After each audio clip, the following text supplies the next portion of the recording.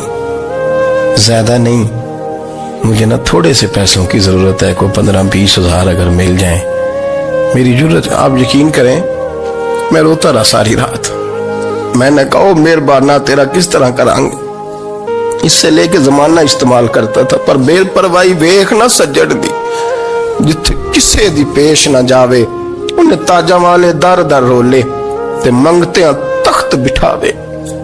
سجنا کسے نو کارا مل دئی, کوئی کعبے خالی آوے. واللہ خیر الرازقین, وقت تو دائیں بائیں نہ جا, رزق تو تجھے میں دوں گا, میں ہوں بہتر رزق دینے والا. بڑے بڑے بادشاہ, بڑے بڑے شہنشاہ, بڑے بڑے لوگ, ہاتھوں میں کاسے, فقیریاں. ام ربیعہ کہا کرتی تھیں, بڑی نیک اور صالح خاتون تھیں. وہ کہتی ہیں کہ میں نا بڑے امیر آدمی کی بیوی تھی, اپنے شوہر کے ساتھ چھت پہ بیٹھی تھی تو نیچے فقیر مانگنے والا آیا. اس نے بڑے درد سے صدا کی تو میں نے اپنے شوہر سے کہا کچھ دے دیں. کہا دفع کر, ان لوگوں نے دھندا بنایا ہوا ہے. کہتی میں میکے سے بھی بڑا مال لے کے آئی تھی, میرے ماں باپ بڑے امیر تھے, تو میں نے نا چوری اپنے خامہ سے نظر بچا کے باتھ روم جانے کے بہانے گئی اور نیچے جا کے 5 دینار میں نے اس فقیر کی ہتھیلی پہ رکھے. کہتے اس نے 5 دینار دیکھے, پھر میری طرف دیکھا تو میں نے اس کی آنکھوں میں آنسو چمکتے دیکھے. کہنے لگے بی بی رب تیرا بھلا کرے, میں 3 دنوں کا بھوکا ہوں. کہ وہ چلا گیا. میں گھر آ گئی, جب باہر آئی تو میرا شوہر کہنے لگا تو اتنی اب اتنی تو تیز ہو گئی ہے اور تو اتنی خود مختار ہو گئی ہے, میرے بغیر پوچھے مال خرچ کرے گی, جا تجھے 3 طلاقیں. کہتی میں بالدار اور وزادار باپ کی بیٹی تھی, طلاق لے کے گھر آئی تو میرا باپ ٹوٹ گیا, چارپائی پہ چلا گیا. اوہو یہ کیا بن گیا. کہتی بڑی تکلیف رہی. 1-2 سال کے بعد میرے ابا نے میری شادی کر دی. اب جس شوہر کے پاس گئی وہ بڑا نیک تھا, پرہیزگار تھا, اللہ نے بہترین صلہ دیا.